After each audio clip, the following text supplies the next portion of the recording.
Salam saudara yang dikasihi oleh Tuhan Yesus Kristus. Salam transformasi.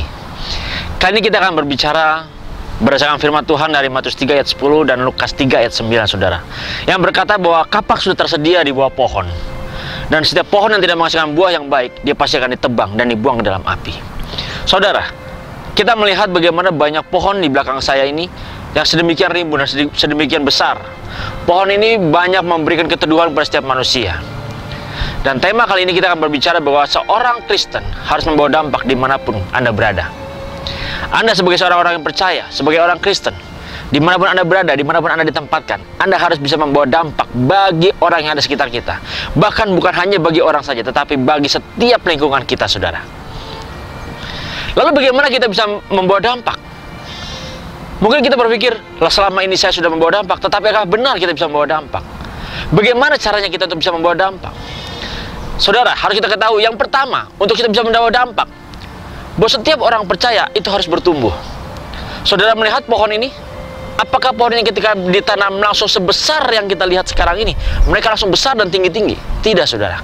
Pohon ini ketika ditanam dia masih kecil, tetapi dia berusaha terus bagaimana mencari makanan dari akar-akarnya, mencari air, mencari zat-zat untuk bagaimana batang pohon ini bertumbuh.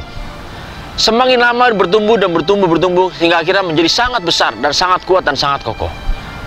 Sebagai orang Kristen, sebagai orang percaya, kita harus benar-benar bisa bertumbuh. Kalau kita tidak bertumbuh, kita akan menjadi orang yang idiot. Saudara, ketika kita punya anak kecil, dia masih bisa belajar mama, mam. Normal tidak? Normal. Dia berkata mama, mam. Baik, kita semua ngerti. Itu berarti bahwa mama minta makan. Tapi coba kalau sudah 10 tahun dan sudah 15 tahun anak itu berkata mama, mam, apa yang akan kita lakukan? Justru kita melihat bahwa anak itu amat sangat sedih, saudara. Anak itu benar-benar idiot. Sudah umur 15 tahun masih berkata mam. Seharusnya dia bisa berkata mama, makan. Tetapi dia berkata mama, mam. Dan itu orang yang benar-benar idiot. Saudara, sebagai orang percaya, sebagai orang Kristen, kita harus bertumbuh dewasa. Bertumbuh dalam segi tubuh. Bukan hanya segi fisik kita bertumbuh, saudara, tetapi dari segi rohani kita, kejiwaan kita, mental kita, cara berpikir kita, semua harus bertumbuh. Kita berbeda. Sekarang usia yang misal kita 30 tahun, pasti berbeda dengan usia yang masih 5 tahun, usia 7 tahun, usia 10 tahun. Tidak sama. Kalau setelah usia 30 tahun masih sama saja seperti itu, berarti kita tidak bertumbuh. Kalau setelah berusia 10 tahun atau 15 tahun, pohon yang ditanam ini masih tetap kecil, dia tidak bertumbuh. Supaya orang-orang Kristen bisa bertumbuh, supaya orang-orang percaya bisa bertumbuh, sudah jelas dia harus bisa mencari kebutuhannya untuk menumbuhkan fisiknya, untuk menumbuhkan mentalnya, untuk menumbuhkan pikirannya. Saudara, untuk membawa dampak dalam kehidupan ini sebagai orang-orang percaya, dimanapun kita berada. Yang kedua, kita bukan hanya bertumbuh, tetapi kita juga harus bisa menghasilkan buah. Firman Tuhan berkata bahwa buah yang baik dikenal dari pohon yang baik, dikenal daripada buah yang baik. Bukan terbalik, buah yang baik dikenal dari pohon yang baik, saudara. Saudara harus ketahui, pohon yang baik akan diketahui, akan dikenal dari buahnya yang baik. Sekarang sebagai seorang Kristen, sebagai seorang percaya, sebagai orang percaya yang baik, dikenal dari mana, saudara? Apakah dibilang sebagai orang Kristen sudah pasti baik? Belum tentu. Tadi kita berkata bahwa buah yang baik akan dikenal dari pohonnya. Itu kan suatu peribahasa yang terbalik. Tetapi sekarang, apakah orang Kristen sudah pasti baik? Karena dia orang Kristen. Dan buahnya belum tentu.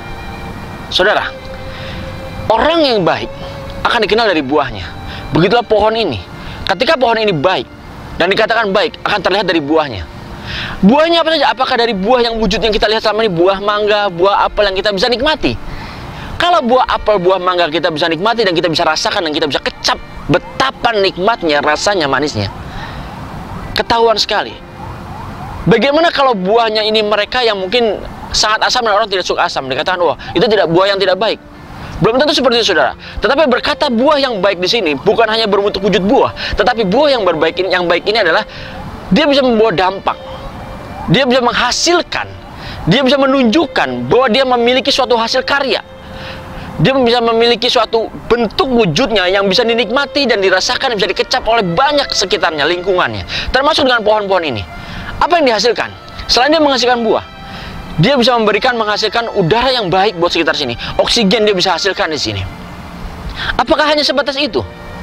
Batang pohon ini, pernah tidak saudara bayangkan kalau ditebang dan dibuat menjadi kecil-kecil, dipotong, itu akan menghasilkan apa, saudara? Itu akan menghasilkan kayu bakar. Dia juga bisa menghasilkan buah. Dia bisa memberikan dampak buat orang sekitarnya.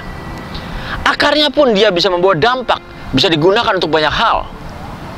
Saudara, sebagai orang percaya dan sebagai orang-orang Kristen, apakah kita sudah membawa dampak?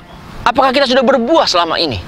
Apakah buah kita harus kelihatan bahwa kita harus tersenyum terus ketika bertemu dengan orang, tersenyum terus? Apakah harus seperti itu? Tetapi bagaimana buah-buah kasih yang kita hasilkan dalam kehidupan kita? Bagaimana karakter kita? Seharusnya sebagai orang percaya kita menunjukkan dengan siapa kita percaya. Kalau engkau percaya kepada Tuhanmu Yesus Kristus yang hidup, seharusnya engkau menunjukkan hidupmu seperti Yesus yang hidup, bukan Yesus yang mati. Kalau engkau percaya kepada setan, kepada ilah zaman ini, maka hidupmu, karaktermu akan sesuai dengan apa yang kau yakini itu. Kalau kita percaya kepada Yesus kita yang hidup, maka kita akan menghasilkan buah. Dimanapun kita berada, kita akan menghasilkan buah. Orang yang ada sekitar kita akan mengalami bagian dan merasakan bagaimana baiknya dan bagaimana mengecap semua dan menikmati dengan kehadiran kita bahwa ada kasih Tuhan di dalamnya. Yang ketiga, saudara, perlu kita ketahui supaya kita dapat menghasilkan dan dapat membawa dampak di dalam kehidupan kita dimanapun kita berada. Yang ketiga, supaya kita bisa membawa dampak, maka tetap kita harus terhubung kepada aliran-aliran air kehidupan. Saudara, apakah pohon ini bisa bertumbuh kalau dia tidak terhubung kepada aliran-aliran air? Bagaimana dia bisa terhubung kepada aliran-aliran air? Pohon ini punya akar, dan akarnya terus mencari zat-zat dan mencari air di dalam tanah ini.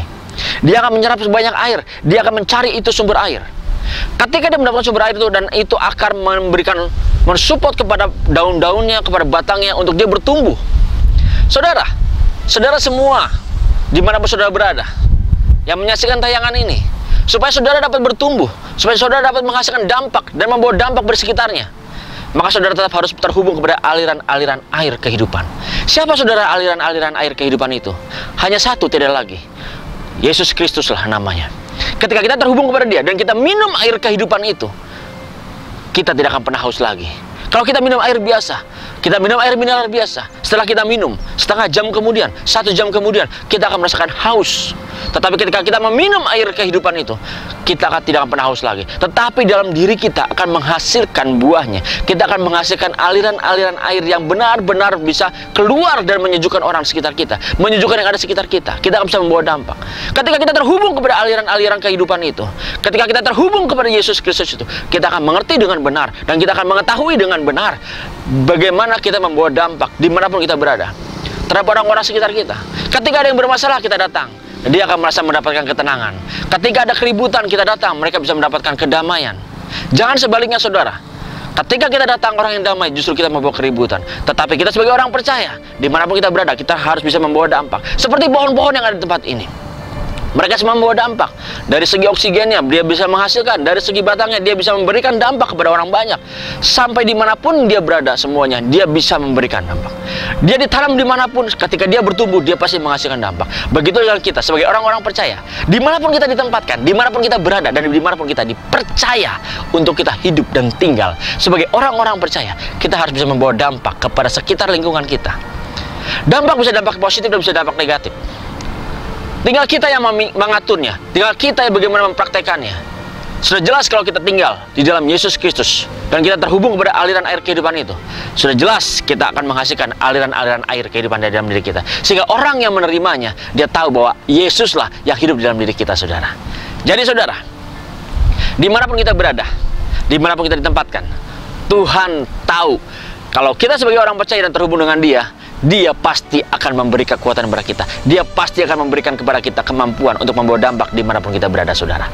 Jadi, saudara, sebagai orang-orang percaya, sebagai orang Kristen yang percaya Yesus sebagai Tuhan dan Juru Selamat, marilah kita membawa dampak dimanapun kita berada. Tuhan Yesus memberkati. Salam transformasi.